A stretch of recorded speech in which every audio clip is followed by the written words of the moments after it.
Good morning, everyone, and welcome to my hobby home. It's been a while since I've had you in my kitchen, but I received a recipe from a subscriber, and she told me I should try these pork chops, that they were delicious.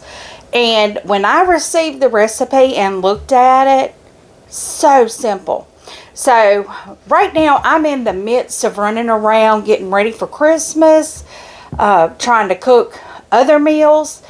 So this should be a simple, quick, easy recipe, and I wanted to bring you guys along with me because if it's as good as she says it is, you may want to try it too. So what this recipe calls for is 4 pork chops, 3 tablespoons of butter, 1 package of dry onion soup mix, and 1 cup of apple juice. I have all the ingredients right here on my table, but I will turn you down when I put everything in the crock pot, in my Instant Pot. Not a crock pot, my Instant Pot. Now these are some pretty thick pork chops, and I have 6 of them. First step that we're going to do is we're going to dot the butter over our pork chops, and this is 3 tablespoons. And what I did is I just took my stick of butter and cut 3 tablespoons and cross-sectioned it, and then cross-sectioned that again. I cross-sectioned it, but I want to make sure I get butter on all of my pork chops. And like I said, these are bigger than just your standard pork chops, so it's a good thick one.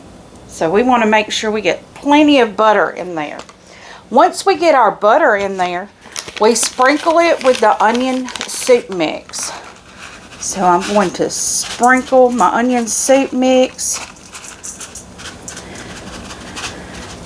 I want to make sure I get plenty of that on each one of my pork chops, because I love using onion soup mix in so many things because I love it. I think onion soup mix gives everything good flavor. So now we pour in a cup of apple juice. I'm going to try not to wash my onion soup mix off of everything. And just pour that right at the edge.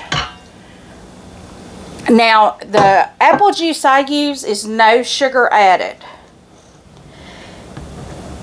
Next thing we do is we put our lid on. So we are putting our lid, and we are, nope, we're not closing it to release. We're closing it so it will build steam. And it says, our instructions say select high pressure. So I'm going to bring you down to the front so you can see what I'm doing. Okay, so now what we're going to do is pressure cook. We're choosing custom, and we're going to set the timer for 5 minutes. That's not very long, guys. Now, it does take a little while for the pressure to build and all of that, so we're going to set for 5 minutes. We're selecting high,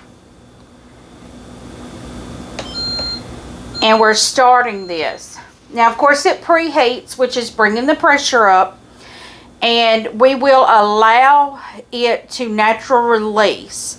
10 to 40 minutes is what it says. So, you know, however long it takes that pressure to release, that's how long it's going to take. I will bring you guys back once it has completed and give you a taste test. Guys, this is so simple. Okay, our cooker is now off.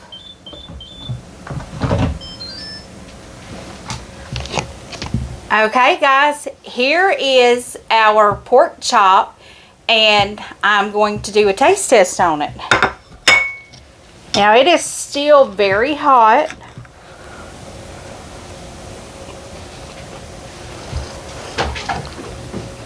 Okay, this is a good pork chop. There's not a lot of flavor in it.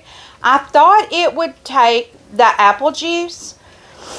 Now, I'm wondering if maybe, now I did let it sit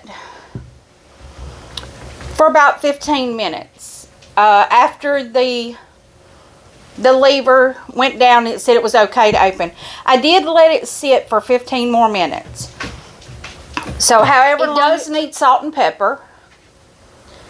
It has a good texture to it, but I think it could be maybe set a little longer. Maybe it would suck more of that apple juice flavor in. It could be because my pork chops were real thick.